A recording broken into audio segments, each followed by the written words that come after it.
Bom dia, senhoras e senhores. Sejam bem-vindos à videoconferência da Edux para a discussão dos resultados referentes ao primeiro trimestre de 2026. Esta videoconferência está sendo gravada e o replay poderá ser acessado no site da companhia em www.edux.com.br. A apresentação está disponível para download também no site da companhia. Informamos que todos os participantes estarão apenas assistindo a videoconferência durante a apresentação e, em seguida, iniciaremos a sessão de perguntas e respostas quando mais instruções serão fornecidas. Antes de prosseguir, gostaríamos de esclarecer que eventuais declarações que possam ser feitas durante essa teleconferência relativas às perspectivas de negócios da companhia, projeções e metas operacionais e financeiras constituem-se em crenças e premissas da diretoria da Edux, com base nas informações atuais disponíveis para a companhia. Essas declarações podem envolver riscos e incertezas, tendo em vista que dizem respeito a eventos futuros e, portanto, dependem de circunstâncias que podem ou não ocorrer. Investidores, analistas e jornalistas devem levar em conta que eventos relacionados ao ambiente macroeconômico, ao segmento de educação e a outros fatores podem fazer com que os resultados sejam materialmente diferentes daqueles expressados nas respectivas declarações prospectivas. É importante ressaltar que, para uma melhor visualização da apresentação, é recomendável habilitar o modo de tela cheia. Estão presentes nessa videoconferência o Sr. Rossano Marques, CEO da Edux, o Sr. Alexandre Aquino, CFO, e o Sr. Marcel Desco, vice-presidente de Vendas e Marketing. Gostaria agora de passar a palavra ao Sr. Rossano Marques, que dará início à apresentação. Por favor, Sr. Rossano, pode prosseguir.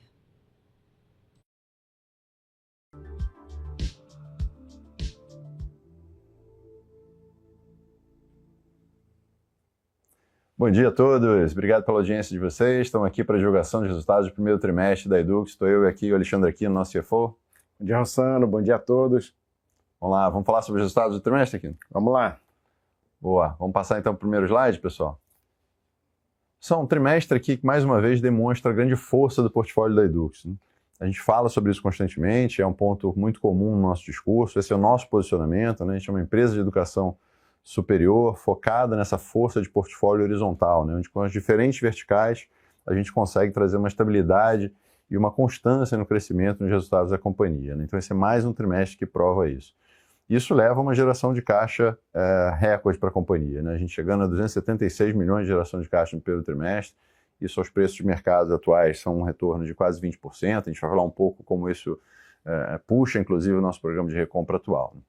Mas vamos falar nessa força de portfólio, né, da fortaleza de duas alavancas muito importantes no nosso portfólio, que é o IBMEC e o Domed, né? Vocês sabem que nesses momentos de onde tem um desafio sobre a demanda, principalmente classe B e C, com esse grande comprometimento de renda da população com o endividamento, né, os produtos voltados à classe A sofrem menos com isso, né? Então isso dá uma tranquilidade para a gente, né, de negócio, como corporação, como visão de resultado, que o IBMEC e o Domed conseguem ter a fortaleza de continuar aportando super bem no mercado. Então você vê o IBMEC crescendo 23% ano contra ano de receita, crescendo ainda mais o EBITDA, né? Leva uma margem de 4 pontos percentuais, um movimento que já vinha acontecendo com o IBMEC nos últimos trimestres. Uma marca cada vez mais premium, isso é refletido, a gente traz aqui a visão do ticket de primeiro trimestre, né? O ticket de captação 10% acima do ano anterior, né? Então o IBMEC sempre posicionado entre os primeiros tickets da praça, porque está sempre posicionado como as principais marcas em cada uma das praças que ele atua, com bastante oportunidade de crescimento ainda. A gente vai falar mais sobre o IBMEC no slide específico. Somando a isso o Domed, a gente sabia que era um ano desafiador para a captação de medicina, dado o grande volume de ofertas novas acontecendo na praça. Mas a gente sempre acreditou e continua acreditando bastante na força da nossa marca e no acerto da nossa estratégia. Isso se prova agora em mais um trimestre de crescimento para o Domed, né? Crescendo 10% ano contra ano, com a margem praticamente estável, né? Mesmo com todos os investimentos e os gastos em qualidade que a gente faz para a manutenção da marca Domed, como a marca mais premium de cada um dos mercados que atua também, a gente tendo um resultado super forte, atingindo a maior captação da história do Domed. Mais de 2 mil alunos pela primeira vez, mesmo nesse ambiente que a gente comentou, que a princípio é um ambiente desafiador de mercado, né, aqui. E essas duas marcas juntas atingindo praticamente metade do nosso negócio, né? Então essa era uma empresa que tem mais de 50 anos, começou como monomarca, né, focada num público mais específico, foi se diversificando ao longo do tempo, E agora a gente vê essa força de portfólio, né? O IBMEC e o Domed, dois negócios relativamente jovens aqui para a companhia. O IBMEC também é uma marca mais antiga, mais jovem aqui dentro da Edux, já atingindo metade do resultado da nossa companhia, né? Que mudou bastante esse perfil. O que continua é a constância do resultado, a força do nosso negócio, demonstrada muito claramente pela geração de caixa, né? E a nossa estratégia de alocação de capital com esse caixa continua, né? Aquela mesma estratégia que a gente divulgou lá em 2024, nossa prioridade segue sendo a redução da alavancagem. Se a gente não tivesse feito pagamento de dividendos no volume que a gente tem feito, não tivesse feito o nosso programa de recompra, a gente estaria em 1,2 já no início de 2026. Então a gente está claramente nesse ritmo para chegar nesse EV/EBITDA de uma vez, né? Dívida líquida EBITDA de uma vez, desculpa, até 2027. Esse é o ritmo de crescimento, mesmo com as aquisições que a gente tem feito, mesmo com os programas de recompra, mesmo com o pagamento de dividendos constantes, como a gente vem fazendo ao longo dos últimos anos, a gente segue no ritmo para chegar nesse alvo de desalavancagem, né? A gente segue com o programa de recompra de ações, como a gente falou, a prioridade é a desalavancagem, mas a gente falou que ia estar agindo de forma oportunística frente às oportunidades que aparecessem de mercado, né? E esse FCA Yield que a gente acabou de falar agora, claramente é uma oportunidade incrível para a gente, e a gente tem certeza que vai ser mais um programa de recompra de sucesso, como foi também aquele que a gente desenvolveu de 2024 para 2025. E como a gente traz caixa como grande driver dessa mudança, né, a gente vem fazendo alguns ajustes aqui na forma de reconhecimento de receita, tornando o nosso resultado cada vez mais simples de entender, cada vez mais previsível e mais limpo, né? Uma forma de mostrar isso é a queda do PMR, né? A gente vem reduzindo a penetração de resultado do DIS, isso muda um pouco a comparabilidade quando você olha só para a receita ano contra ano, né? Mas o benefício disso vem sendo colhido, né, nessa forma de resultado mais limpo que a gente fala, com uma redução do prazo médio de recebimento, com uma redução de PDD. Então, mesmo no cenário de crédito e de comprometimento de renda da população, a gente apresentando uma queda de PDD mais uma vez ano contra ano, e no que a gente vem dizendo para o mercado que vai ser contínuo, vai continuar acontecendo ao longo dos próximos trimestres. Vamos agora falar sobre cada um dos negócios individuais e a gente entra um pouco mais de detalhe. Entrando aqui no slide seguinte, falando sobre receita líquida e EBITDA consolidados da companhia, né, aqui a gente tem uma visão de quebra por cada uma das nossas marcas, né? Então a gente já tinha falado de IBMEC e de Domed atrás, e aqui a gente tem uma visão consolidada de Estácio Wyden. Algumas coisas importantes aqui nesse slide, né? Primeira coisa, destacando de novo, que a gente falou no destaque, né, participação de IBMEC e Domed atingindo 49%. Essa participação era 32% lá em 22. Então, desde a pandemia, esse crescimento super forte dessas duas marcas que continuam apresentando cada vez mais novas alavancas de crescimento, né? Então, negócios com margem muito alta e continuam demonstrando um crescimento super acelerado. A gente vai falar nos slides específicos sobre essas oportunidades que a gente segue vendo tanto para a IBMEC quanto para a Domed. Uma segunda coisa importante de falar, né, aqui a gente vai trazer uma visão que é comparável, em bases comparáveis ano contra ano. Para isso, eu estou excluindo o efeito que eu estou tendo da perda da adesão ao DIS, né? Então, a gente vem acontecendo, principalmente a partir do segundo trimestre lá de 2025, a gente começou a ter uma queda de adesão ao DIS. A gente vem falando isso durante o ano de 25 todo, o primeiro trimestre de 26 contra o trimestre de 25 ainda tem essa diferença relevante da adesão ao DIS, né? Como a gente fala para o mercado, isso melhora a qualidade do nosso resultado, né, a visão de resultado, porque isso, apesar de reduzir a receita, também reduz a PDD e reduz volatilidade ao longo dos anos. Isso está acontecendo, a gente já está vendo uma PDD mais baixa agora, mas você ainda vê no efeito comparativo ano contra ano, primeiro TRI de 25 contra o primeiro TRI de 26, uma queda de receita que não é relevante para a caixa, né? Na verdade é uma visão contábil que vai se reverter numa menor PDD depois e que afeta muito pouco a nossa visão de caixa. Então aqui a gente achou que era importante para bases comparáveis trazer esse crescimento sem a visão do DIS. Mas o número está lá, quem quiser fazer esse ajuste está mostrando claramente qual é o impacto desse DIS. Então, quando você olha nessas bases comparáveis, você tem um crescimento de 5%, de novo, nesse ambiente para a família, nesse ambiente macro mais difícil no Brasil, a gente ainda apresentando um crescimento de 5%, com expansão de margem na hora que você faz esse ajuste, né, com um crescimento de 7% no EBITDA. Chegamos então aqui no slide de Estácio Wyden, né? A gente já chama atenção no título para a resiliência nesse momento de mudança regulatória. Na verdade, resiliência é um momento super desafiador para esse mercado, né, Kino? É um ano de transição. Por que um ano de transição? Um ano que começa a valer de forma mais efetiva todas as mudanças do marco, né? O marco foi um tema discutido durante algum tempo, né? Isso foi minando um pouco até da confiança do consumidor na modalidade de EAD, né, digital, que foi um pouco perseguida, né, por essa nova regulação, mas que ao mesmo tempo fortaleceu muito o semipresencial, que já era um formato de entrega que a gente vinha destacando bastante. Aliás, antes a gente nomeava como modalidade, sobre o novo marco, agora a gente passando a chamar de formato de entrega, né? Então, semi como formato de entrega que passou a ser muito valorizado nesse marco. Então, estamos nesse ano de transição, né? E a gente vê aqui nesses números de diferença de captação, né, semipresencial crescendo 67%, a gente liderando esse crescimento desse mercado, né? É um negócio que a gente aposta bastante, junto com o governo, né? É uma modalidade mais reforçada por esse marco e que a gente tem um potencial ainda muito grande de crescimento.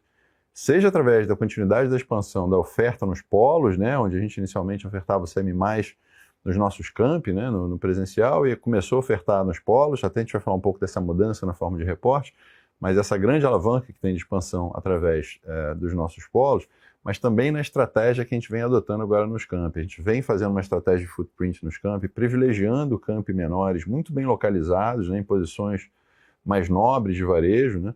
Então, campi menores, mais bem localizados, muito mais bem posicionados, com a grande capacidade de oferta de semipresencial, além da expansão de oferta do semipresencial nos polos. É uma estratégia que a gente acredita muito, que está virando esse ano e vai apresentar grandes resultados já em 2027, a gente não tem a menor dúvida disso, né? Mas falando de novo sobre o marco, né, então essa mudança agora para esses 3 formatos de entrega, ela traz alguns desafios nessa fase de transição. Isso junto com um cenário de endividamento de famílias, a gente vem observando isso através das leituras de mercado, em outros setores parecidos, setores de varejo, setores de consumo, como isso tem um grande peso sobre as decisões de consumo da família. Isso não é diferente para o setor de educação, principalmente para esse público, principalmente o público de Estácio, né? Então, um ano de desafio para esse público. Mas se a gente for olhar aqui de novo, como a gente falou no slide anterior, em bases comparáveis, né, excluindo esse fator DIS, que é um terceiro fator aqui que mexe um pouco com essa visão, aí é uma visão só contábil, né, na Hall. Se a gente fosse excluir esse fator DIS, mesmo assim está Estácio crescendo, muito puxada pelo semipresencial. Então a gente acredita que esse vai ser, de novo, um ano de transição, mas que vai trazer muitos frutos positivos para a Estácio no longo prazo. A gente continua acreditando muito na potência dessas 2 marcas, né? A gente vê ainda grande potencial de crescimento, fora também dos negócios tradicionais, né? Então a Widen, que é esse nosso guarda-chuva de marcas locais, né? A gente historicamente crescia muito com uma marca única, Estácio, né? A gente fazia aquisições e incorporava dentro da marca Estácio. A gente decidiu, alguns anos atrás, criar essa segunda estratégia de expansão, que é a aquisição de marcas locais muito fortes, que tem um posicionamento num segundo tier de população, né, que permite a gente ter tickets mais altos. A gente decide preservar essa marca local, embaixo de um guarda-chuva de gestão wide, né? Então essa é uma estrutura que a gente vem apostando há alguns anos e que tem ainda grande potencial de crescimento, não só no presencial como no digital. A gente já vem executando uma estratégia muito bem feita de posicionamento da marca Widen presencial, e agora vamos começar a explorar ainda mais esse posicionamento no digital, de explorar a força dessas marcas locais associada à força de um guarda-chuva Widen, trazendo bastante oportunidade de crescimento ainda para a Widen, né? Então, falando sobre essas perspectivas positivas no futuro, né? Obviamente você traz um desafio de captação agora, né? Captação total não tendo o desempenho que a gente esperava, né? A base de alunos se mantendo com uma pequena queda, principalmente vindo dessa mudança do digital, que era a principal base nossa, né? Continua sendo a maior base ainda, mas perdendo força no crescimento. Mas quando a gente for olhar para a estrutura de ticket, é super importante a gente olhar isso, né? Que presencial seguindo na estratégia que a gente vinha falando de recuperação de tickets, né? É um negócio que atingiu uma certa estabilidade ali na sua base, que a gente vem lutando por um posicionamento de ticket crescente, né? Cada vez mais bem posicionado em ticket, recuperando esse posicionamento que a gente tinha perdido ali, principalmente na pandemia. Isso também vai trazer frutos ao longo do tempo. Essas safras estão entrando safras mais saudáveis, né? Além do menor uso de DIS, com ticket mais bem posicionado, com uma estratégia menos agressiva na ponta, né? Trazendo um aluno de maior qualidade. A gente vê isso numa renovação muito boa, né? 88% de renovação, que deve se estabelecer por aí ou melhorar ainda mais ao longo dos próximos anos. E quando você olha para o ticket do SEMI digital, a gente vê que o ticket do SEMI ainda é praticamente o dobro do ticket digital. Então, essa migração do produto digital para o SEMI também traz esse benefício adicional. É um produto com ticket bem mais alto, um comportamento do aluno que a gente acha que vai tender a se comportar mais perto do que é o aluno presencial. A gente já vê isso nas safras mais maturadas, né? Quando você olha o número de renovação, você vê ele, na verdade, mais próximo do digital ainda, mas você tem uma grande concentração de alunos ainda nos primeiros e segundo período, que é onde está a maior parte da evasão, né? Mas quando essa base vai maturando, você vai passando para os períodos seguintes, esse número de renovação vai melhorar bastante. Então você vai ter um aluno pagando mais, com um ticket mais forte, que vai ter uma tendência de retenção maior, né? A qualidade geral dessa base vai ser uma qualidade mais alta do que o do aluno do digital. Na verdade, o aluno digital, a gente mantendo razoavelmente o ticket, ainda mesmo nesse mercado super disputado, né? A gente mantendo uma estratégia de não fazer loucura nesse ticket, né? Mantendo o ticket estável ano contra ano, que vai continuar sendo a nossa estratégia daqui para frente, né? Para fechar, quando a gente olha o EBITDA, né, você vê uma perda de margem em números absolutos, mas quase a totalidade disso vindo dessa perda do dígito, dessa receita dígito, de novo, numa receita contábil. Se esse fator fosse excluído, a gente estaria com uma margem praticamente estável. Então, de novo, ainda que num cenário super desafiador, cenário de crescimento do endividamento das famílias, grande comprometimento de renda, a gente vê números que demonstram quase 30% da renda das famílias sendo consumida pelo serviço de dívida, né? Mesmo assim, um ano eleitoral, um ano que é sempre um ano complexo, né, para o mercado de consumo de forma geral, traz incertezas. Nessa mudança de marco regulatório, que traz de novo muita incerteza, né? A gente sempre fala que a decisão de consumo do nosso aluno é uma decisão que tem um horizonte de 2, 3, 4, 5, 6 anos, né, na hora que ele toma aquela decisão de consumo. Ele precisa ter uma certa estabilidade na hora que ele olha para frente.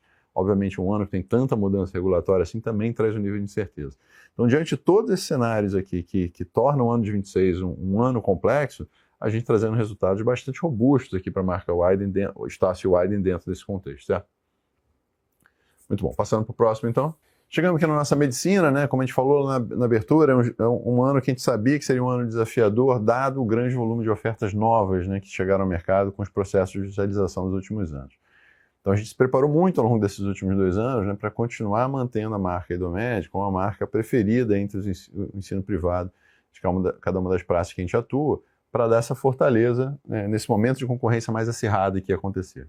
A gente viu isso acontecendo agora em 2026 e a marca Idomed se posicionando super bem dentro desse cenário, né? Então, um crescimento de receita de 10%, puxada por um grande crescimento de captação ainda, né? 8% de crescimento de captação, atingindo mais de 2 mil alunos captados pela primeira vez, uma marca simbólica muito importante para o Idomed, né? Então, deixar aqui abertamente parabéns aqui a todo o time do Idomed, o grande trabalho feito aqui nesse ano super desafiador.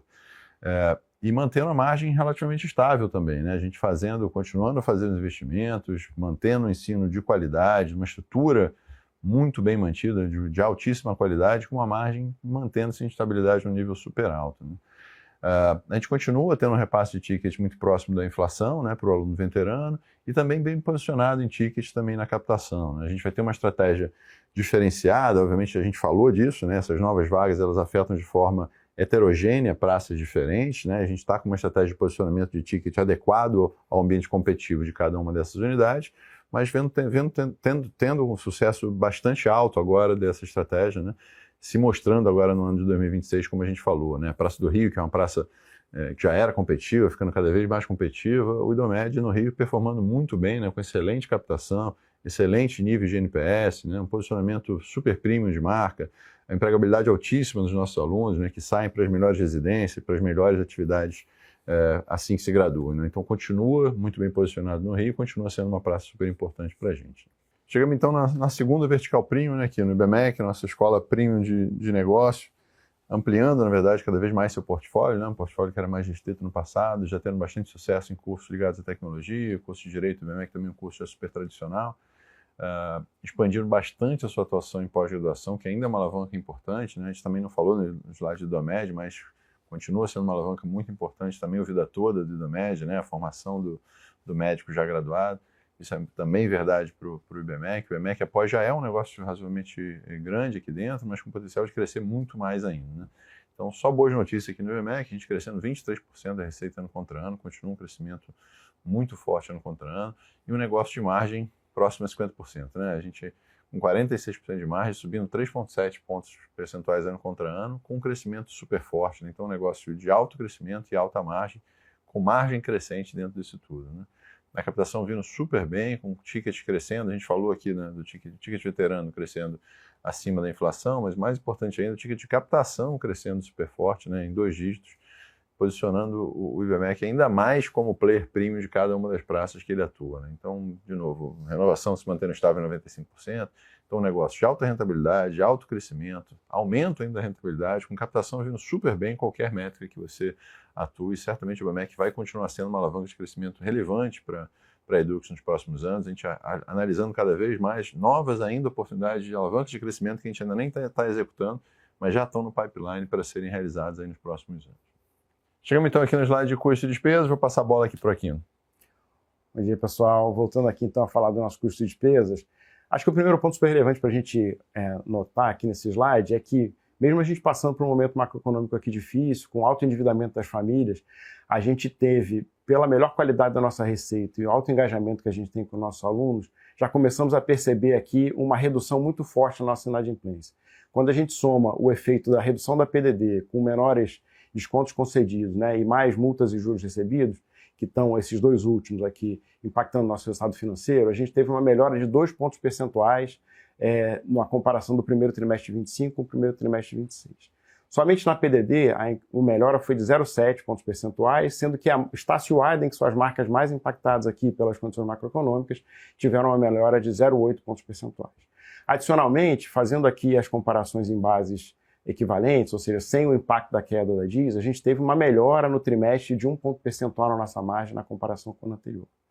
Mesmo olhando os números conforme reportados, a gente teve um incremento de 0,3 pontos percentuais aqui em VM. Esse incremento está muito relacionado a um aumento que a gente fez de alocação de VM para as duas marcas premium, que estão crescendo super forte esse ano, tanto o Idomed quanto o IBMEC. E olhando para custos, né, a principal variação aqui está associada a 2 itens. Mais ou menos 1/3 dessa variação vem do aumento do repasse para os polos parceiros. Parte desse aumento de repasse, mais ou menos metade dele, está associado à melhor arrecadação, que teve reflexo positivo lá na PDD. A outra metade tem a ver com a adequação dos polos ao marco regulatório, que, como a gente vem compartilhando com vocês desde o ano passado, a gente espera que tenha um impacto aí negativo no nosso custo de 0,3 pontos percentuais ao longo desse ano. Uma segunda parte importante é que, com o incremento do portfólio premium aqui das nossas marcas, né, tanto crescimento de IBMEC quanto de Idomed, a gente tem um impacto aqui de crescimento de custo docente, que é mais ou menos 2/3 dessa variação. Adicionalmente, em Estácio Wyden, a gente tem mais presencialidade com o crescimento do semipresencial, que também incrementou esses custos. Em bases comparáveis, pessoal, novamente, o nosso lucro líquido está crescendo 29% no ano contra ano. E aqui, como a gente comentou anteriormente, esse efeito da menor adesão ao DIS é um efeito que tem impacto contábil, mas não tem efeito no caixa. Vocês vão ver no próximo slide que o crescimento do caixa que a gente está vendo na comparação do contra ano, ele é muito mais parecido com o crescimento que a gente tem quando a gente faz ajuste aqui do nosso lucro líquido por efeito da queda do DIS. Adicionalmente, no trimestre, a gente teve aqui ajudando o nosso resultado financeiro bastante positivo nas linhas de juros e multas e desconto concedidos, que ajudaram a minimizar o impacto do incremento da Selic na comparação entre os trimestres. Como vocês podem se lembrar, no primeiro semestre do ano passado, a Selic tinha uma trajetória crescente, chegando a 15% em junho, e a gente começou agora uma trajetória decrescente da Selic. Então, o trimestre onde o peso negativo da Selic é maior para o nosso resultado é justamente o primeiro trimestre nesse ano. Nas demais linhas de depreciação e amortização, a gente teve pequenas flutuações, assim como aconteceu em imposto de renda, que praticamente se anularam. Olhando o próximo slide, por favor. Aqui a gente vê, né, como sempre, a força que tem tido a nossa geração de caixa e que já tem sido recorrente no nosso resultado nos últimos vários trimestres, né? Então, só nesse trimestre a gente teve um crescimento de 10% da geração de caixa, comparando ano contra ano, medida aí pelo fluxo de caixa do acionista, chegando a 276 milhões. Esse é o recorde do primeiro trimestre da nossa história, a gente nunca teve uma geração de caixa tão forte, e com isso a gente acumulou uma geração em 12 meses de 525 milhões, o que dá um FCA yield aí de 20%. É um retorno tão alto que a gente até decidiu nesse trimestre a iniciar um programa de recompra, como vocês vão ver aí também no próximo slide.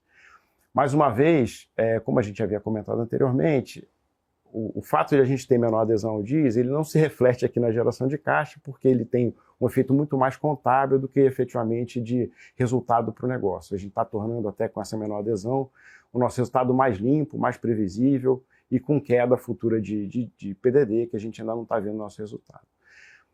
Essa adesão, assim como a melhor renovação dos nossos alunos, né, a mudança da forma de recebimento aqui do financiamento privado, entre outras ações que a gente vem tomando nos últimos anos, fez com que a gente mais uma vez tivesse uma queda importante do prazo médio de recebimento, que chegou agora a 80 dias, com nova queda aqui de 16 dias na comparação entre o primeiro trimestre de 25 e o primeiro trimestre de 26. Quando a gente olha aqui para o final do primeiro trimestre, a gente fechou com uma posição de caixa muito forte, passando aí de R$1 bilhão, R$1 bilhão e 81 milhões. A gente olha os cronogramas de amortização que a gente tem esse ano e nos próximos anos, né? Tanto 26 quanto 27. A gente tem amortizações aí bastante tranquilas, que a gente pode fazer frente, inclusive, com o nosso caixa. A gente passa a ter amortizações, torres de amortizações mais importantes a partir de 28 e 29. Certamente a gente vai trabalhar nesse período para a gente fazer o alongamento dessa dívida, assim como a gente fez, né, nos últimos anos. E esse conservadorismo que a gente tem ao fazer esse alongamento da dívida permite que a gente aproveite os melhores momentos do mercado para fazer esse alongamento, e a gente conseguiu sair com isso, né, de um spread de 2%, praticamente 2% no primeiro trimestre de 2023, já um dos mais baixos do nosso mercado aqui brasileiro, para abaixo de 1% no primeiro trimestre de 2026. Né? Com essa trajetória, a gente vê que a nossa alavancagem, ao mesmo tempo que a gente fez frente aqui aos nossos endividamentos, a gente conseguiu reduzir a nossa alavancagem, que teria chegado a 1,2 vezes o nosso EBITDA, se não fosse o programa que a gente fez, né, seguindo aqui nossa estratégia, o nosso framework de alocação de capital, de fazer recompras, M&A e dividendos, que sejam muito accretivos aqui para os nossos acionistas. Então, nos últimos 2 anos, a gente fez um pagamento importante aí de dividendos. Normalmente, a gente faz esse pagamento de dividendos lá no mês de abril. Esse ano, a gente decidiu antecipar para o mês de fevereiro, e com isso também a gente teve uma queda da alavancagem menos relevante do que aconteceria se a gente tivesse mantido o pagamento de dividendos lá em abril, mas isso vai ter uma reversão quando a gente olhar o resultado aí do segundo trimestre. Né? Adicionalmente, a gente terminou a aquisição da Unifametro, uma empresa, mais uma marca aqui para o nosso portfólio, com operações presenciais e também 60 vagas de medicina. A gente fez 70 milhões de pagamentos agora no primeiro trimestre e a gente incluiu na nossa dívida líquida mais 75 milhões que vão ser pagos aí nos próximos 5 anos. E por último, aproveitando o preço da ação, que estava com um dividend yield, aí, na verdade um FCI yield de praticamente 20%, a gente iniciou um programa de recompra de 100 milhões a serem executados aí ao longo desse ano. A gente já fez 39 milhões desse programa. Agora eu vou chamar o Rossano para continuar aqui a apresentação. Boa, Keno. Então, o slide já tradicional nosso, né, onde a gente, todo trimestre, a gente fica muito focado aqui no resultado de curto prazo. Nessa hora da gente subir o drone de novo, né, e tentar tirar uma foto um pouco mais ampla, né, de um horizonte de tempo um pouco maior. Porque é sempre importante para um negócio, uma visão de negócio que a gente tem, né, o sentimento de dono que a gente tem aqui nessa companhia, né, a gente ter essa visão de construção de valor de longo prazo. Então, essa é uma companhia, de novo, muito consistente. Né? Quando a gente olha desde 2019, né, antes da pandemia, né, um CAGR de 7% ano contra ano, né, um crescimento bastante constante, com a margem se mantendo em níveis muito elevados, né, sofrendo muito pouco ali no início da pandemia, sempre se mantendo acima dos 30% ano contra ano. Né? E isso a gente mantendo um retorno para o acionista muito constante, né, pagando dividendo todos os anos, fazendo diversos programas de recompra, né, com mais destaque o feito entre 24 e 25 de quase 300 milhões de reais, e agora a gente lançando, agora nesse ano de 26, um novo programa de recompra de 100 milhões de reais que a gente vem executando aí com disciplina. Isso tudo é potencializado pela grande geração de caixa que vem acontecendo nos últimos anos. A gente saiu de um fluxo de caixa negativo em 2022, passando para um fluxo de caixa já nos últimos 12 meses de 525 milhões de reais. A gente vai falar no guidance lá no final, né? Demonstra mais uma vez a confiança que a gente tem na continuidade desse crescimento de geração de caixa ao longo dos próximos anos.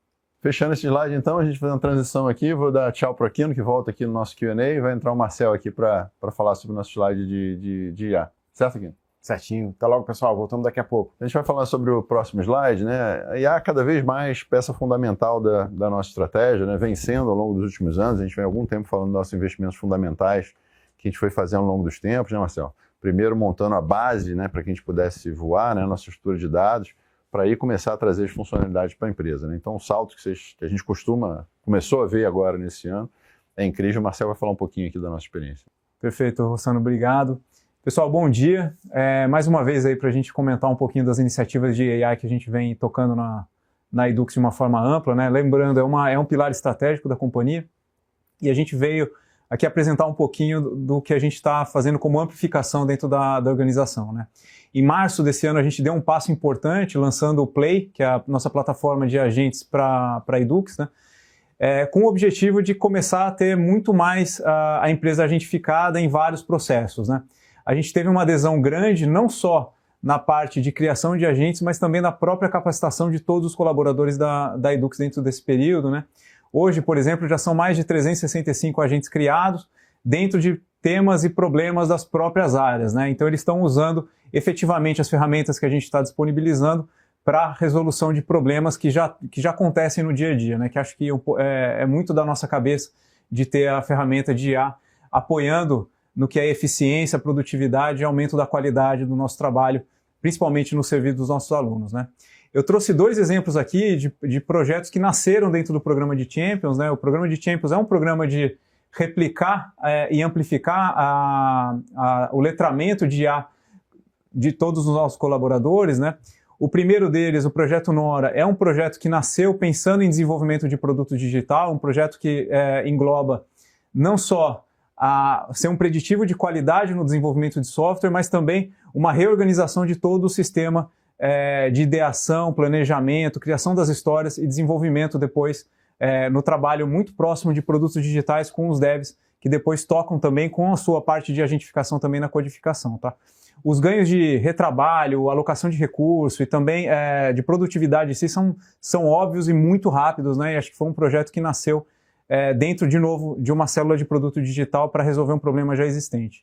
E um outro exemplo também é como o agente de IA tem potencializado a área de operações financeiras, né? A gente tem tentado ajudar o Aquino aí também com ferramental, né? E o time de operação financeira também desenvolveu dentro do projeto de PDD uma ferramenta que analisa e reduz muito o tempo gasto ali no processamento de informações financeiras que estão bastante dispersas dentro da organização, né?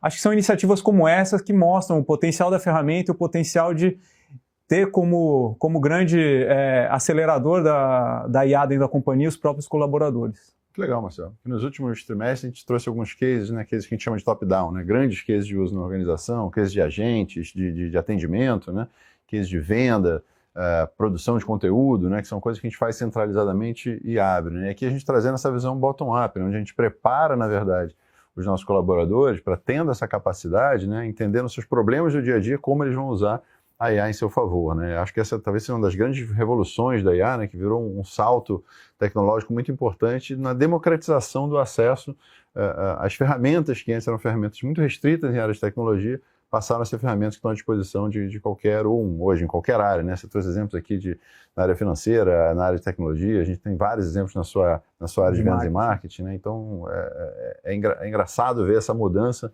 como a gente tem encarado essa mudança tecnológica de forma dual, né? A forma bottom-up, a forma top-down e a forma bottom-up, e as duas dando resultados super relevantes para a organização. Né? Perfeito. E como a capacitação é importante, né? Então, a gente começando a capacitar aqui internamente, mas pensando muito também em como a gente leva essa capacitação para os nossos alunos também, com várias frentes que a gente está trabalhando. Sem dúvida. Enquanto tem muita discussão dessa substituição do humano pela IA, né, a gente apostando, na verdade, na IA, potencializando a capacidade humana de transformação de entrega de resultado. Né?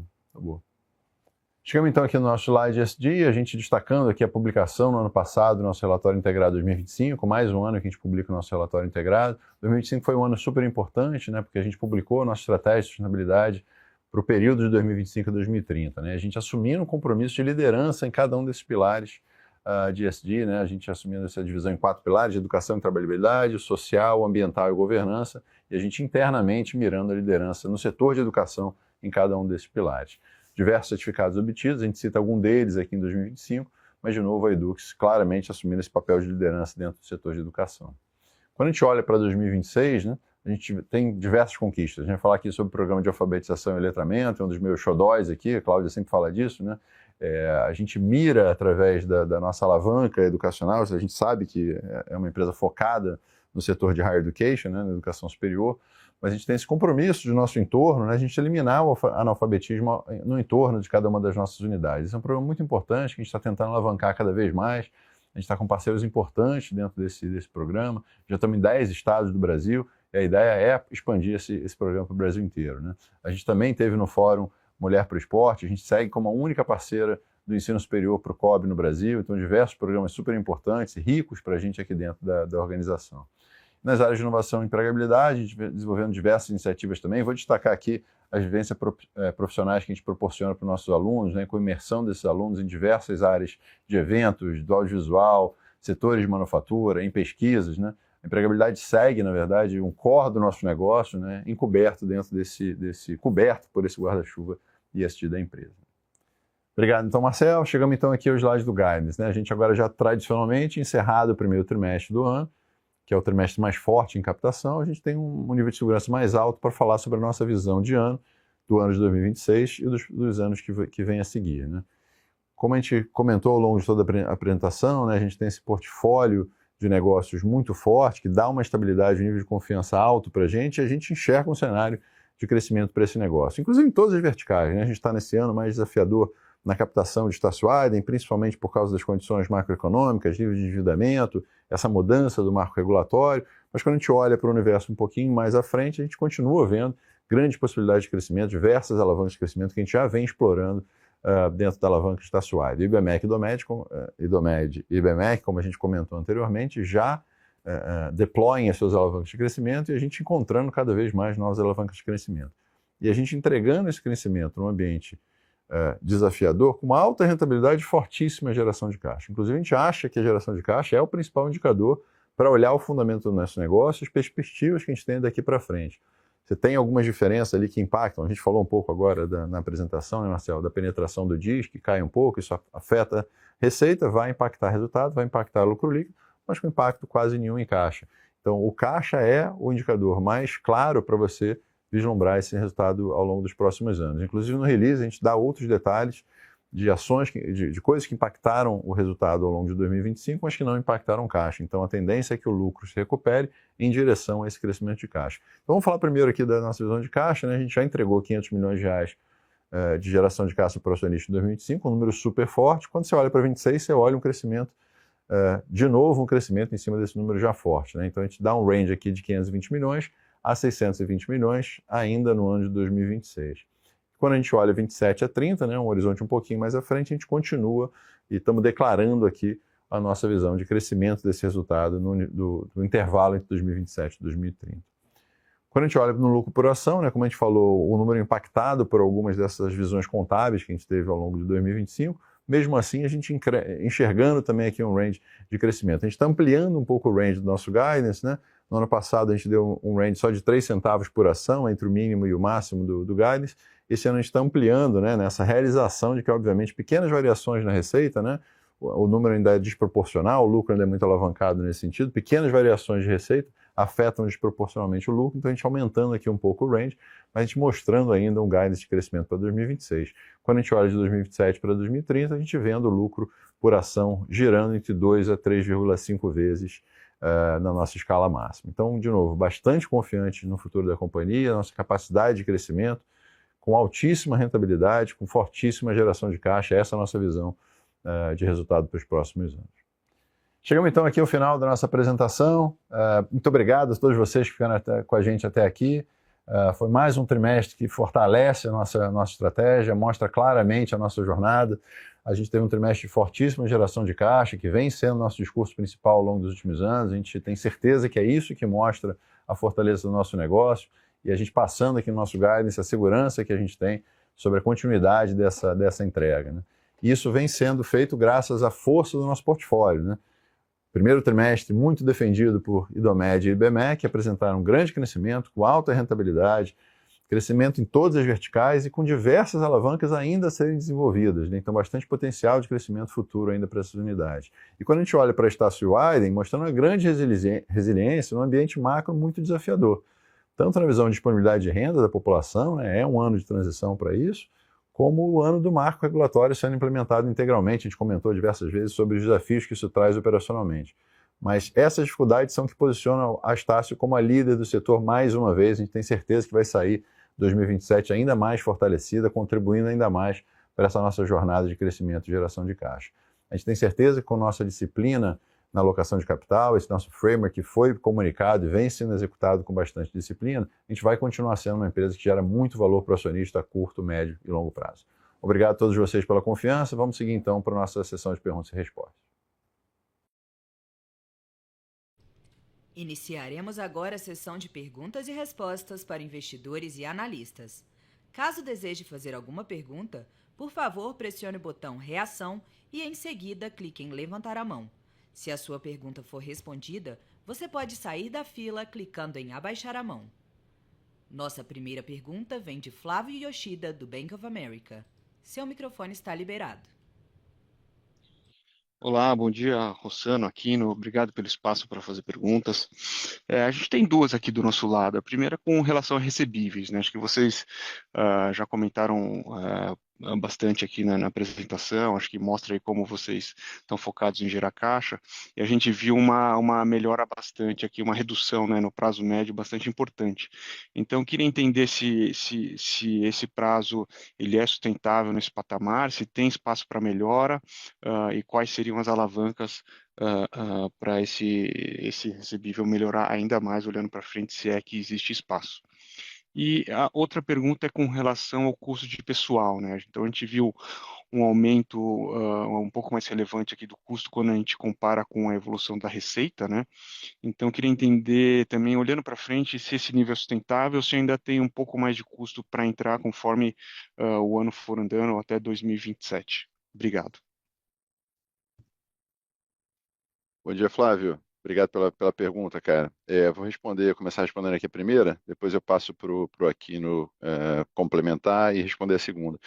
Cara, é super sustentável. A gente vinha falando sobre os recebíveis, né? Que esse era um movimento que a gente vinha construindo, é uma parte integral importante dessa estratégia, né? De uma limpeza de resultado, né? Que deixa ele mais estável, mais consistente, mais previsível, né? Uma mensagem que a gente vinha passando desde o início do ano passado e isso continua.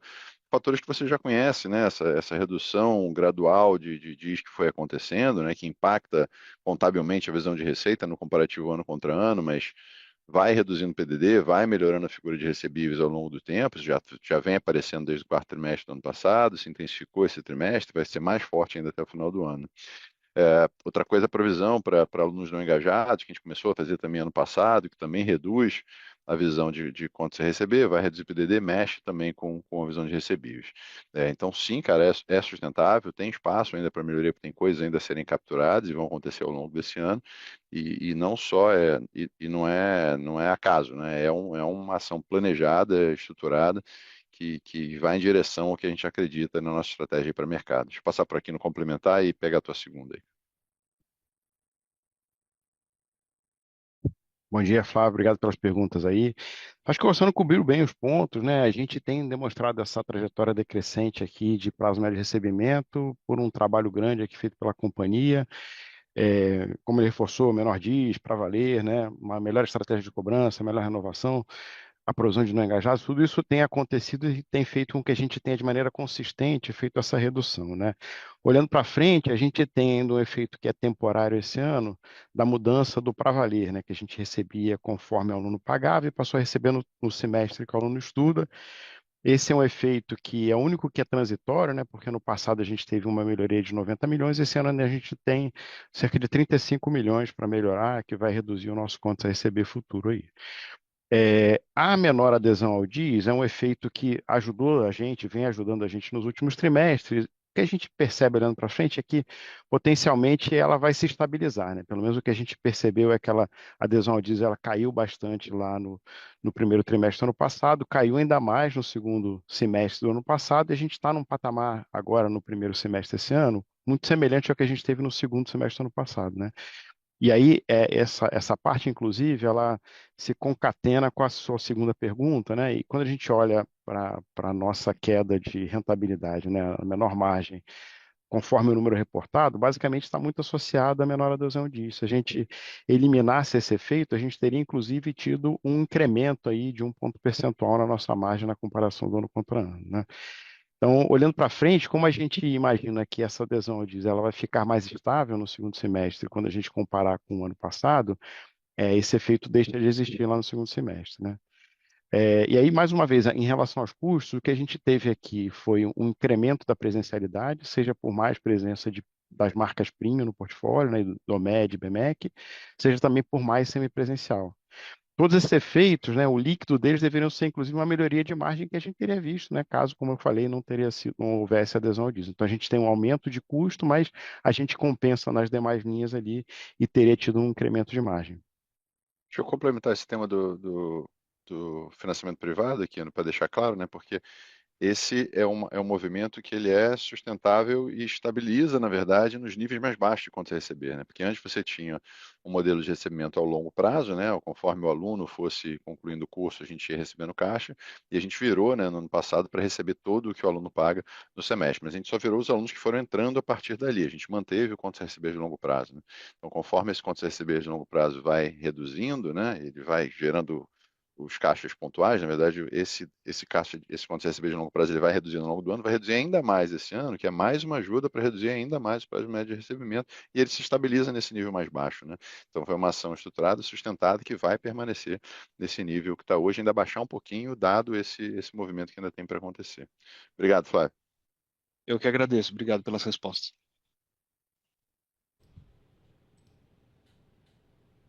Nossa próxima pergunta vem de Caio Moscardini, do Santander. Seu microfone está liberado. Oi, pessoal, bom dia. Obrigado por pegar minha pergunta. Duas perguntas aqui relacionadas ao guidance, né? Primeiro, olhando para o guidance de IPS, queria entender com vocês qual o nível de recuperação do EAD vocês estão considerando aí para o segundo semestre e também qual que é o nível de margem, né, que está embutida nesse guidance. E a segunda pergunta com relação ao guidance de geração de caixa, né? Vocês venderam um imóvel aí, né? Então, eu queria entender quanto do guidance de geração de caixa vem da venda desse imóvel e quanto dessa venda passou no primeiro trimestre, só para a gente tentar entender aqui a recorrência mesmo da geração de caixa. Muito obrigado.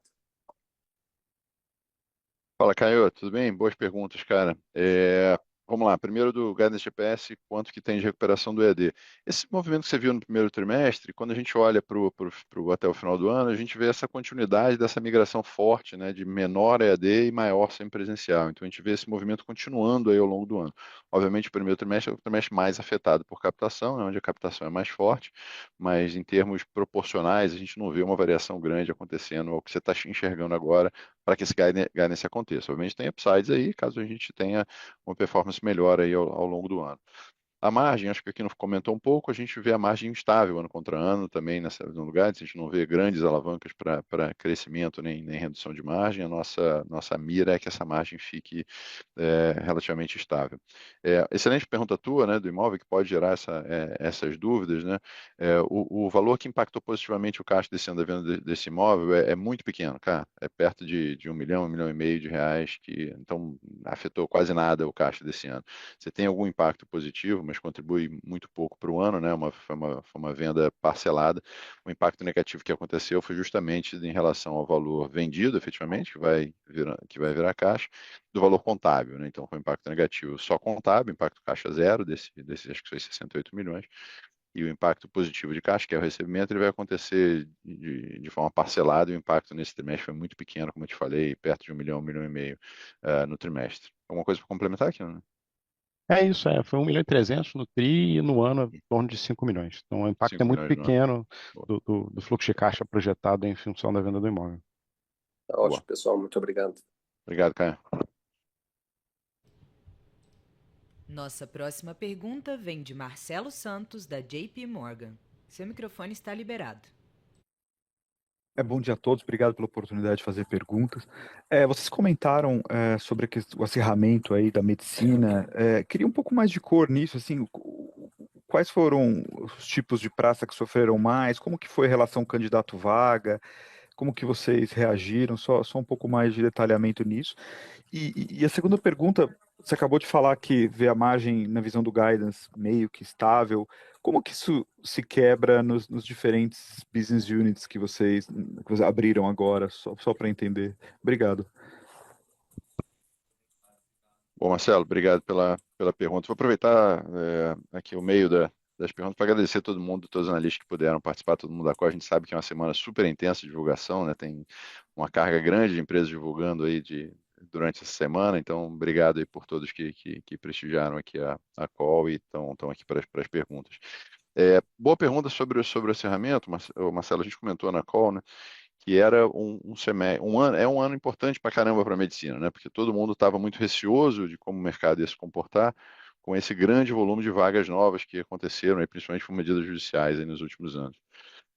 E esse é um ano onde a gente veria esse impacto mais representativo do que foi nos anos anteriores, e veio um impacto cheio do que aconteceu. Como é que a gente viu essa dinâmica praça a praça? Como a gente vinha falando, é um impacto muito heterogêneo. Tem praças que estavam super protegidas, ou porque tiveram um volume menor de vagas novas, ou porque as marcas já eram bastante consolidadas. Então, tem praças que a gente tem marcas acima de 25, 30 anos de solidez na praça e que não foram tanto afetadas assim por novos jogos. Nesses lugares, mudou nada, continua uma dinâmica competitiva muito parecida, a gente continua com um posicionamento muito parecido também, como a gente falou, sem grandes impactos, né? E outras praças, você perguntou quais são as praças que são mais afetadas, obviamente que tem esses dois fatores, né? Ou isolados ou somados, né?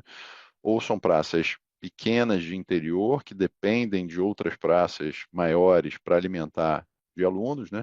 E ou que tiveram excesso de vagas adicionais sendo oferecidos. Nessas praças o mercado ficou mais competitivo, era ali que o mercado estava todo olhando para entender como ia ser o ambiente competitivo.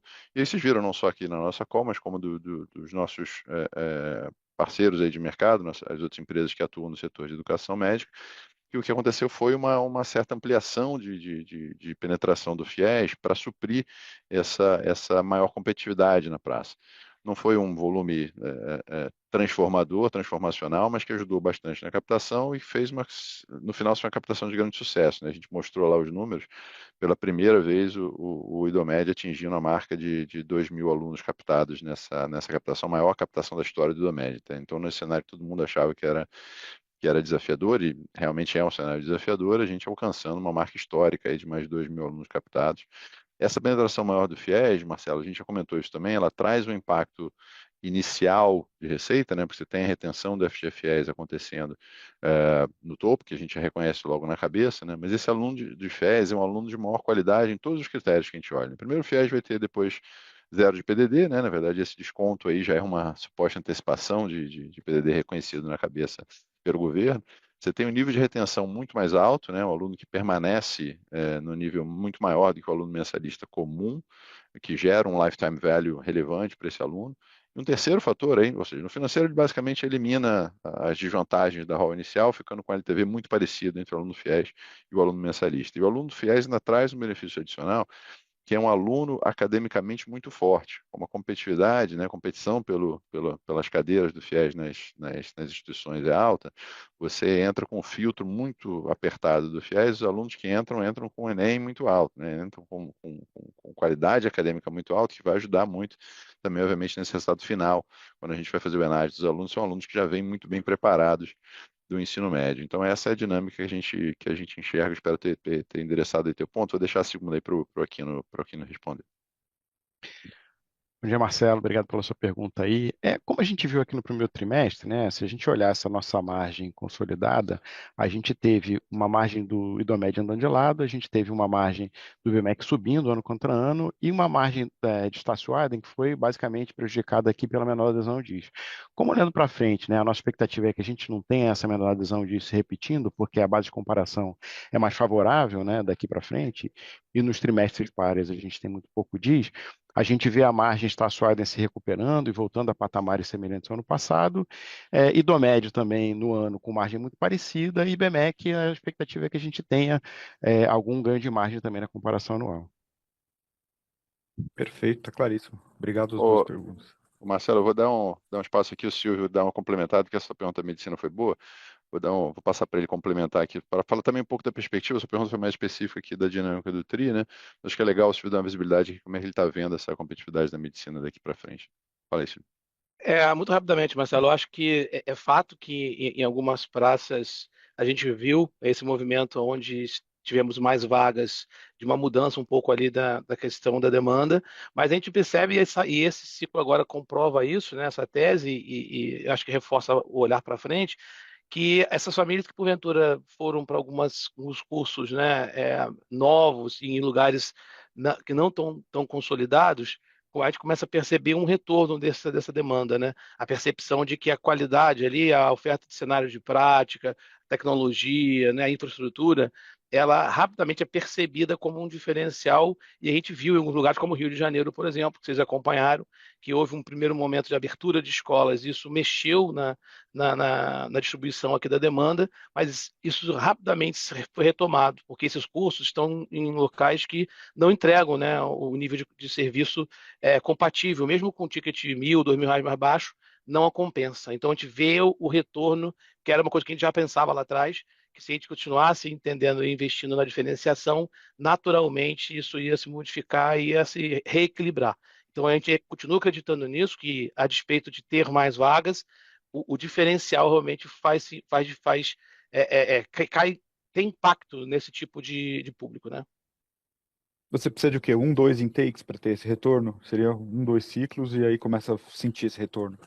Exato. Eu acho que a gente já está nesse momento, assim, um, dois intakes, e a gente já começa a perceber essa retomada das escolas que têm mais tradição, e aí não é só o nosso caso, o setor como um todo, essas escolas novas, aventureiras e tal, de baixa qualidade, tiveram um primeiro momento de puxar o fluxo, e com dois ciclos depois, isso a gente percebe claramente o retorno disso.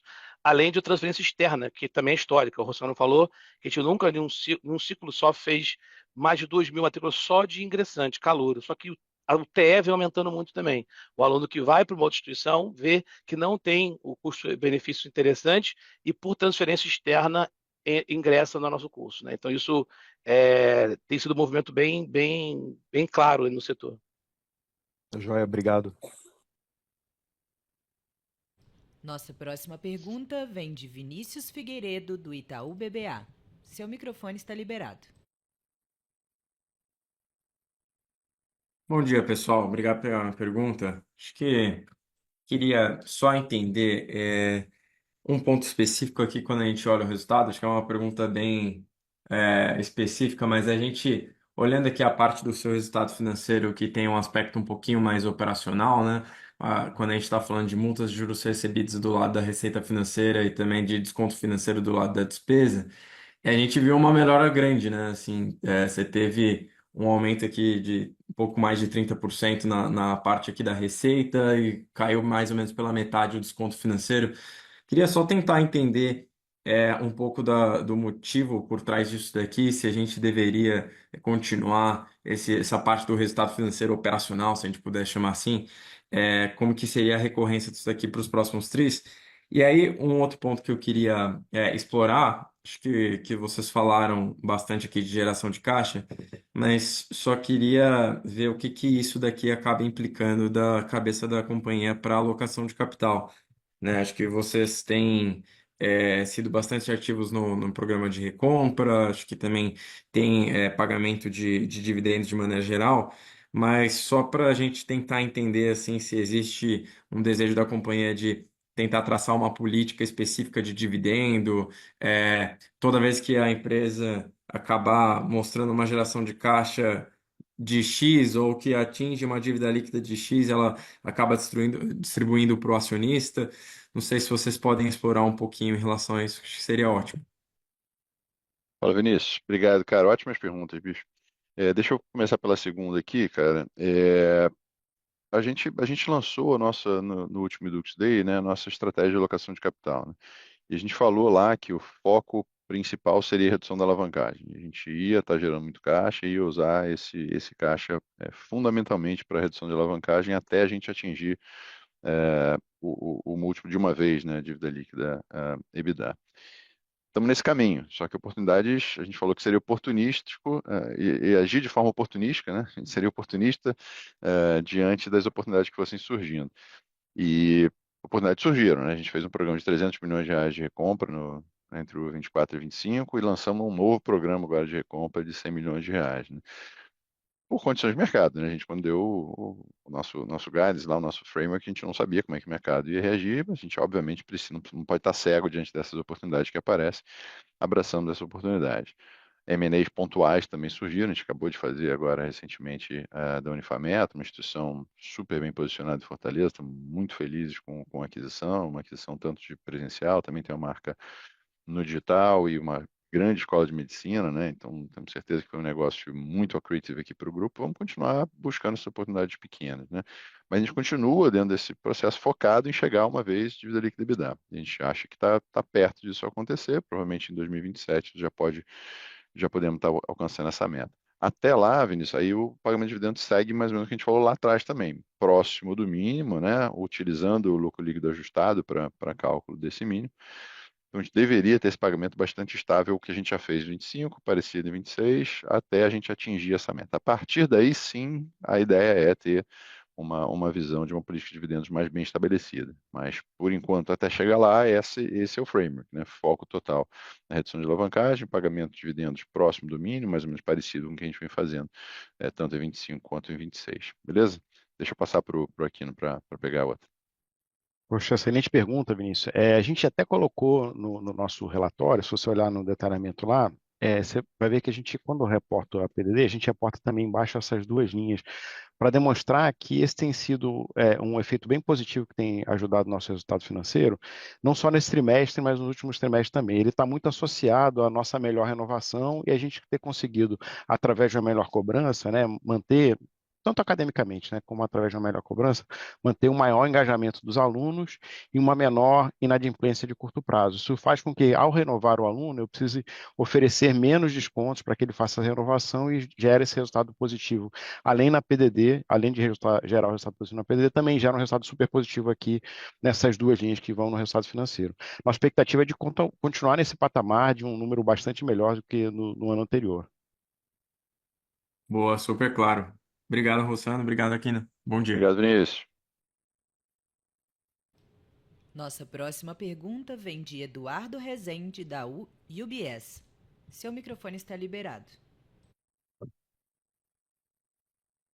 Bom dia, pessoal. Obrigado pela oportunidade aqui de fazer perguntas. Eu tenho duas aqui do meu lado também. A primeira é sobre uma taxa de evasão ligeiramente maior aqui ano a ano no presencial. Eu queria entender um pouco melhor se a companhia enxerga algum risco de a canibalização da oferta presencial, eventualmente, por uma maior oferta do SEMI. Acho que a gente entende que alguns cursos agora só podem ser oferecidos no presencial, mas para outros cursos, de modo geral, eu queria entender se tem se a companhia enxerga um pouco dessa tendência. E a segunda é sobre o ciclo de captação do primeiro TRI, de modo geral, né? O primeiro ciclo de virada de chave regulatória. Queria entender o que na visão da companhia deu certo, o que deu errado, e como a companhia vem endereçando aí, eventualmente, o que deu errado para o intake de meio de ano. Três do meu lado, obrigado.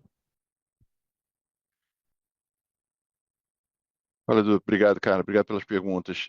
Sobre o teu primeiro ponto de evasão, cara, é marginal a variação do presencial, né? A gente não acha que tenha nada estrutural e certamente não tem a ver com essa expansão do SEMI, não, porque, na verdade, o SEMI nos campi, onde você poderia efetivamente ter essa migração, ele já acontece há bastante tempo. Nossa, ele foi muito pouco afetado agora, né? É, o que o presencial foi afetado nos campos, na verdade, foi positivo da chegada da enfermagem, né? Então a gente não vê essa conexão não e acha que não vai ter nenhuma redução relevante de evasão do presencial. Pelo contrário, a gente continua trabalhando muito aqui para aumentar a satisfação do aluno, para facilitar todos os processos, usando IA em praticamente todas as nossas rotinas aqui de suporte para o aluno. Então a nossa perspectiva é que ao contrário, se aumente o nível de retenção que você tem de nosso aluno. Sobre captação, eu vou passar para o Marcel, mas de forma geral, cara, a gente, na verdade, tá feliz com os resultados de captação, né? Obviamente, como eu falei, num ano, tá todo mundo vendo as notícias, né? O comprometimento de renda das famílias com dívida histórico, né? Nunca aconteceu, isso torna mais difícil a decisão daquele aluno, onde é discricionária efetivamente a decisão do ensino superior, isso é grande parte do público Estácio-Wyden. Então, anos como esse são sempre anos mais desafiadores. Diante disso, eu acho que foi um ano muito bom, principalmente considerando também essa dificuldade da implementação na captação. Já está íntegro, na verdade, o novo marco regulatório, né? A estrutura de custo ela vai evoluir até ano que vem, onde essa estrutura vai estar montada, mas para captação você já está com os cursos vedados em cada uma das modalidades. Então é um ano de adaptação para que isso aconteça, né? Até acertar nível certo, nível exato de preço, até o aluno entender quais são as opções efetivas que ele tem, ficou mais claro, né? Mas leva um tempo para esse aprendizado do aluno, para esse aprendizado das próprias instituições, para as ofertas se equilibrarem. Então, esse foi o cenário de captação. Diante disso, eu acho que a gente teve uma boa atuação, nosso CM voando, né, que era a grande aposta, né? A gente sabia que o CM era o principal alavanca de crescimento, então já era há algum tempo.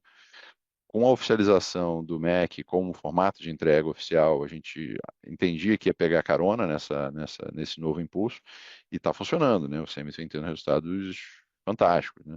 Então, deixa eu passar para o Marcel detalhar um pouco mais essa visão. Não, obrigado, Luciano. Obrigado, Eduardo. Não, só complementando, acho que a gente foi muito prudente, né? Principalmente na parte de precificação, parte de ticket, principalmente no presencial, né? A gente já vem nessa onda já há alguns semestres, e a gente conseguiu manter bem ali e controlar. Eu acho que outra coisa que a gente conseguiu fazer bem durante esse ciclo foi ser eficiente até nos nossos investimentos de marketing, né? Que foram necessários aí para realizar a captação. Eu acho que agora, né, pegando um pouco do gancho do que o Rossano comentou, na linha do que a gente tá olhando para frente, acho que, de novo, acho que tem esse mercado aí em price discovery, principalmente no semipresencial, né, que a gente está acompanhando. Acho que para o cliente está ficando certamente cada vez mais claro, né, a delimitação para cada um dos produtos. E a gente entendendo também como é que é essa dinâmica desses cursos que já estão prioritariamente no EAD, né? No caso do presencial, a gente vem trabalhando também, enfim, com a melhoria de portfólio, também a expansão aí de distribuição de cursos, também é outra frente que a gente vem trabalhando, né? Já era uma frente de trabalho nossa nos últimos trimestres, mas que agora acho que a gente tem mais robustez aí para expandir, né? Isso implica principalmente em rever todo o portfólio de cursos que a gente tem em cada uma das praças, né? E também privilegiar aí o aumento dos cursos, principalmente esses cursos que são mais presenciais, né? E naturalmente tem uma precificação mais alta. Tá claro, pessoal. Muito obrigado. Obrigado, Eduardo. Nossa próxima pergunta vem de Márcio Osako, do Bradesco BBI. Seu microfone está liberado. Bom dia, pessoal. Eu tenho três, na verdade. A primeira sobre contingências. O ano passado vocês mostraram, inclusive, né, no release, o descasamento que tem entre o que passa no DRE e o desembolso caixa. Queria perguntar como é que vocês estão vendo aí para 2026, né, nesse guidance, se continua tendo esse descasamento. A segunda, sobre geração de caixa, se vocês veem ali alguma mudança ou algum ganho na linha de capital de giro, excluindo a questão lá do para valer. E a terceira, se vocês puderem falar um pouco como é que está a situação, como é que vocês veem a situação financeira do Polo agora nesse novo ambiente, né, onde teve, né, uma queda de captação grande. Eu não sei se o ticket mais alto do CM compensa, mas para entender se tem algum risco de sustentabilidade, né, dos polos nesse novo cenário, se eventualmente teria que ter um aumento de repasse, né, das mensalidades para os polos parceiros se manterem, e se tem ainda algum ajuste ainda da parte regulatória que poderia prejudicar, né, a sustentabilidade aí financeira dos polos parceiros. São essas. Obrigado. Obrigado, Zaco. Boas perguntas, cara. Dá chance da gente falar sobre temas que não foram tão abordados, cara. Boas sacadas aqui. Para falar de contingência, aí, eu vou passar por aqui, não dar mais detalhes, mas esse ponto é super importante, né? Quando a gente olha para a perspectiva futura, a gente fala muito que caixa era a melhor forma da gente olhar o nosso resultado e prever como esse resultado vai caminhar para o futuro. Porque a gente tem diversas linhas que levam o P&L a estar entregando com um gap abaixo da visão de caixa. Uma dessas é a contingência que você comentou, né? A gente ainda está reconhecendo um nível de despesa mais alto de contingência do que efetivamente tem saída de caixa. Então, tem um crescimento de provisão, um rearranjo de provisão. Isso vai se estabilizar e ele deveria se encontrar com o nível de saída de caixa. É um trabalho que a gente vem fazendo há muito tempo agora para reduzir o nosso impacto de contingência, principalmente trabalhistas. Isso vai se estabilizar agora entre 25 e 26, né? Já se estabilizou. e deveria buscar um equilíbrio e começar a reduzir a partir de 2027. Essa é uma das linhas, tem algumas outras linhas, né, que mostram a importância da gente olhar o caixa efetivamente como resultado mais importante para a companhia olhar. Eu vou pedir para o Aquino endereçar essa e falar um pouquinho de caixa também, e depois eu passo para o Rodolfo aqui, que é o nosso VP responsável pelas operações parceiras, para falar a tua ótima pergunta de polo, né, cara? Um tema que não é tão abordado assim, mas é uma preocupação fundamental nossa, né? Os parceiros são uma alavanca muito importante de entrega para o nosso aluno e de crescimento futuro. Então é super importante o teu ponto da gente garantir que eles estejam com uma visão saudável do negócio deles e que a gente esteja apoiando sempre dentro do que for possível aqui dentro dos esforços da organização. Deixa eu aqui endereçar as duas primeiras, depois a gente volta para o Rodolfo aqui. Perfeito. Márcio, obrigado pela pergunta aí, excelente pergunta, na verdade, as duas, né? E aí, falando um pouquinho, então, como o Rossano comentou, se a gente pega o nosso resultado do ano passado, a gente teve 3 fatores principais que fizeram a gente ter uma distância importante entre o nosso FCA e o nosso lucro líquido, né? Então, um deles foi justamente essa diferença entre o que a gente tem de contingências impactando o nosso caixa e o que a gente tem de contingência impactando o nosso lucro líquido. Ano passado, essa diferença foi de 50 milhões.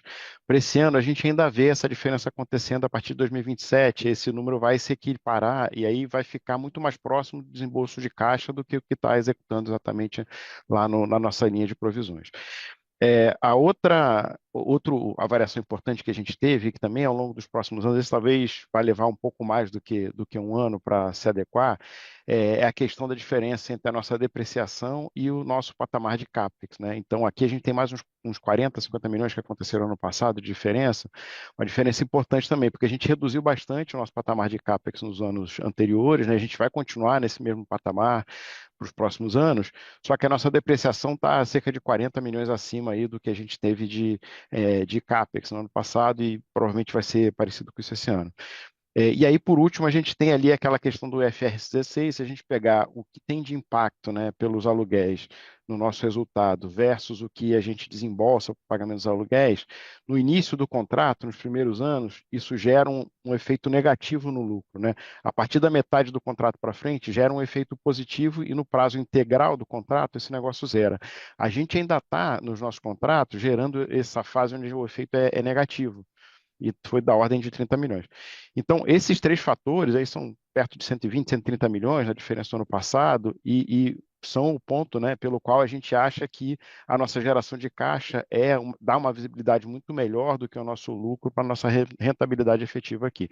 Se a gente pegar o caixa que a gente vai gerar esse ano, e que é um caixa que é consistente, não tem nada de efeitos não recorrentes aqui relevantes esse ano, a gente tem 520 milhões como bottom do nosso guidance, o que dá praticamente 20 centavos por ação, que tá equivalente ao topo do guidance lá quando a gente olha para o lucro líquido, né?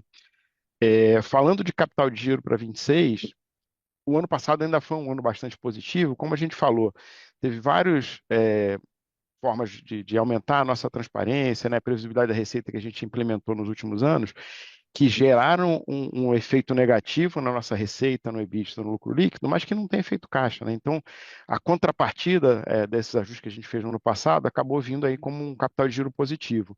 Esse ano a gente teve no primeiro trimestre uma nova queda do DIS, que ajudou também a gente ter um capital de giro mais positivo aqui no primeiro trimestre, mas olhando para frente, a gente vê esses efeitos reduzindo cada vez mais. Então, a tendência é que o nosso capital de giro ele se aproxime de um capital de giro mais neutro no ano, né, sem que a gente tenha os efeitos positivos que a gente teve ano passado, com a captura, né, de resultado aqui vindo mais diretamente no EBITDA.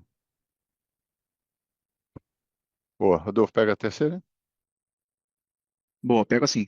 Bom dia e obrigado pela pergunta, Márcia. Acho que esse é um dos cuidados fundamentais que a gente está tendo aqui em equilibrar um pouco dessa balança, né? Da nossa rentabilidade, mas também esse olhar de sustentabilidade para o parceiro, né? E aí, acho que essa história começa principalmente quando a gente faz aquela expansão mais acelerada dos nossos polos, esse alinhamento de expectativa financeira, tanto na abertura desse negócio como no acompanhamento disso ao longo do tempo, é uma das fortalezas que a gente tem aqui. Então, hoje, as nossas operações, os nossos regionais, os nossos gestores de hub, eles são consultores de negócio, ao qual a missão é garantir a rentabilidade e o alinhamento, né, com a regulação, infraestrutura desse negócio. assim como a nossa rentabilidade. Então, ao longo de todos esses últimos anos, a gente tem muita informação e muito dado para ajudar esse parceiro, inclusive, a entender qual a rentabilidade do seu negócio, qual é o melhor custo que a gente tem de imóvel, qual é o melhor custo que a gente deveria ter de pessoal. Então, a gente tem essa estrutura informacional e esses agentes direcionados para isso, que quando chega toda essa temática de marco regulatório, principalmente ao longo do ano passado, né, que a gente conhece efetivamente o que a gente precisa fazer, a gente já tinha esses dados estruturados, a gente já tinha operação orientada, e a gente construiu um plano muito sólido ao longo desse período de transição, né, de 2 anos, que agora falta mais um ano até o maio de 27, para esse efetivamente passar a valer o marco regulatório, e a gente começa a fazer essa transição já considerando todas essas variáveis que o marco regulatório traz de impacto, mas também com uma forma muito transparente do que isso impacta na rentabilidade. Então, parte do que o Aquino já comentou aqui, de alguns impactos marginais que a gente teve em margem desse ano, foi em função disso, desses ajustes que a gente precisou fazer de infraestrutura de polo e coisas nesse sentido.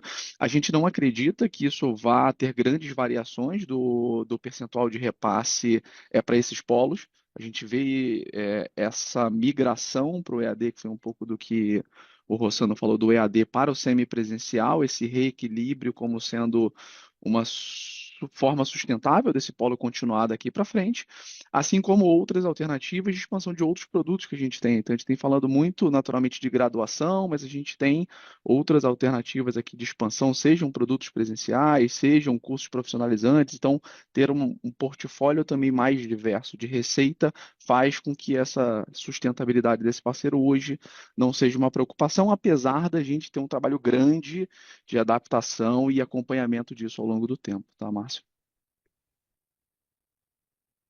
Ok, muito obrigado, pessoal. Obrigado, Márcio. Nossa próxima pergunta vem de Maurício Cepeda, da Morgan Stanley. Seu microfone está liberado. Oi, Rossano, Aquino, demais diretores, obrigado pelo espaço. Deixa eu aproveitar um pouco essa questão do polo para perguntar um outro aspecto aqui.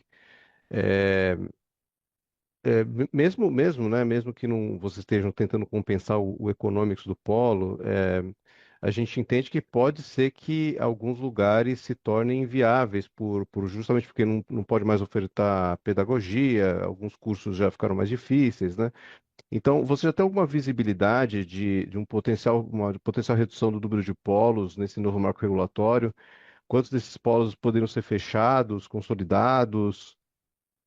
Qual o perfil dessas localidades mais afetadas? E que tipo de curso vai acabar sendo afetado nesse polo, né? Se na verdade isso muda o perfil do que vai ser um polo no futuro. E eu queria voltar também para um outro tema da evasão, mas não olhando para o passado, olhando um pouco aqui para o futuro, porque vocês comentam bastante, né, nos resultados sobre pressão macroeconômica, eleição, endividamento da família, menor confiança, etc. Eh, Vocês esperariam que comece a haver pressão adicional em evasão agora para 2026? Ou seja, vocês acabarem perdendo mais do que o normal da base captada agora no primeiro TRI ao longo do ano? Muito obrigado. Você, Pedro, obrigado pelas perguntas, cara. Deixa eu começar pela segunda. É uma boa pergunta, uma boa questão. A gente não vê esse fenômeno acontecer em nenhum dos outros momentos, né? O mercado de educação de massa ele é cíclico, né? Você vê esse fenômeno de maior aperto, redução de captação, depois você tem um alívio econômico, você volta a ter uma captação mais forte. E a gente não vê essa correlação com a evasão acontecendo conforme ela acontece diretamente na captação. Muitas vezes até o contrário, porque quando você tem menores captações de volume menor, né, você faz como se fosse, quase um peeling, né, da base de alunos. Você entra, de forma geral, alunos mais qualificados, né, alunos que têm uma tendência maior, uma capacidade maior de aprendizado, uma capacidade maior financeira, que tem uma tendência menor à evasão. Então, historicamente, não é o que a gente vê, nunca aconteceu. Então, nossos modelos levam isso em conta. A gente não considera, não, que tenha uma pressão maior por evasão. E a gente já teve cenários parecidos com esse de aperto, principalmente coincidindo com curva de juros, né, aperto monetário, mau endividamento das famílias, você vê esse reflexo negativo na captação, e não vê acontecer isso em evasão, e é exatamente o mesmo cenário que a gente espera que aconteça ao longo desse ano. Primeiro eu vou deixar o Rodolfo continuar o ponto que ele já vinha falando sobre os polos. Toca daí, Rodolfo. Vamos lá. Obrigado pela pergunta também, Cepeda. É óbvio que dentro desse contexto que a gente está falando aqui de marco regulatório e sustentabilidade de polo, isso tem impactos diferentes quando a gente fala de localidade, principalmente, né? Então, pequenas e médias, grandes e médias cidades, óbvio que o impacto vai ficar muito mais restrito e a gente vê isso, na verdade, como uma oportunidade de crescimento para o semipresencial. Em cidades pequenas, que era um pouco do que a gente já vinha sinalizando desde o marco regulatório, era uma das nossas principais preocupações, era quanto efetivamente isso poderia vir a limitar o acesso. E realmente em cidades pequenas, o que a gente vê é que tende a ter um movimento de redução. Isso não é relevante, eu acho que é importante deixar claro, dado o modelo de negócio que a gente veio construindo, ele é um modelo sustentável, ainda que com todas essas reduções e mudanças de portfólio que a gente fez, o CM vem para compensar grande parte disso, mas sim, em algumas localidades a gente vai acabar, enfim, por fechar algumas operações, mas a gente não entende que isso seja representativo tanto em quantidade de polos, mas principalmente em resultado, dado que esses polos já tinham produtividade menores. Acho que o tema aqui é muito mais a limitação de acesso em si, à educação, do que efetivamente o impacto relevante, seja em quantidade de polo, ou seja principalmente em resultado, tá? Muito bom, Rodolfo, chamar atenção para esse ponto, né? Obviamente a gente é uma empresa focada aqui no nosso resultado, né? Mas a gente também tem uma responsabilidade aí de impacto social, né? Certamente, como política pública, a gente acha que tem um tema a ser endereçado pelo governo, né? Voltar a pensar no acesso em algumas cidades, onde claramente esse movimento em torno de um marco mais restritivo para o uso de ensino à distância, né? Ele acaba excluindo um certo segmento da população em algumas praças. Como o Rodolfo falou, acaba sendo pouco representativo para o nosso lucro, né, para o nosso resultado, mas certamente tem um impacto social. Pode ter um upside aí, que eu entendo que, como política pública, em algum momento isso deveria ser retomado e mantém o upside que a gente vê, né? E aí, voltando para os nossos fundamentos, né, CP, o Brasil continua sendo um país que tem muita oportunidade ainda de expansão, de penetração no ensino superior, né? Ainda é um país muito subpenetrado, né? Então, tem razões estruturais para a gente acreditar. E, além de ser subpenetrado, continua sendo um país em que o ensino superior tem muito valor, né? A diferença salarial de empregabilidade entre o aluno com ensino superior e o aluno sem ensino superior são gritantes ainda, né? Certamente vocês têm estudos aí no banco que mostram essa variação, algumas casas publicam esse tipo de estudo, que mostram claramente que existe esse valor. Ainda é um negócio que fica exposto às ondas macro, né? Mas o fundamento continua lá, preservado, né? Por isso, você, como um profissional que cobre o setor, né, consegue enxergar também essa grande perspectiva positiva que o setor de educação tem de crescimento no Brasil. E esse é o fundamento, né? Quem está olhando para fundamentos de negócio, esse é o grande fundamento do investimento em educação no Brasil. Obrigado pelas perguntas aí, cara. Obrigado, Rossara. Obrigado, Rodolfo. Nossa próxima pergunta vem de Renan Prata, do Citi. Seu microfone está liberado. Opa, bom dia, pessoal. Obrigado pelo espaço. Uma perguntinha aqui rápida. Queria entender um pouco assim essa nova abertura por marcas, né? Dando um foco ali em Idomed, se isso tem alguma mudança de viés estratégico, ou não sei, talvez uma atenção maior ali nesse, nesse segmento da Idomed, Idomed não, desculpa, do IBMEC. É, tentar entender um pouco aqui da estratégia para essa linha de negócio, pensando no IBMEC principalmente. E também sobre o IBMEC, assim, eu entendo que, né, uma avenida ali, um segmento de high growth, com oportunidade de margem. Então, assim, queria também pegar um pouco, até acho que o Aquino comentou que espera uma expansão de margem aqui para o IBMEC, mas, assim, pensando num polo, num segmento maturado, né, quanto que vocês esperam ali de margem e de contribuição para resultado para a companhia como um todo? É isso, pessoal. Obrigado. Oi, Renan, obrigado pelas perguntas, cara. Primeiro, o BMEC é uma vertical super estratégica para a gente já vem abrindo o resultado dele, acho que desde o do ano passado, pelo menos, e a gente tem uma aposta muito relevante, que é um negócio de crescimento e de alta rentabilidade, que é o que você falou, que não é comum aqui no setor de educação como um todo, né? Então, é uma joia aqui dentro do nosso portfólio. É, Ele vem crescendo consistentemente e com margens elevadas e crescente já há alguns trimestres.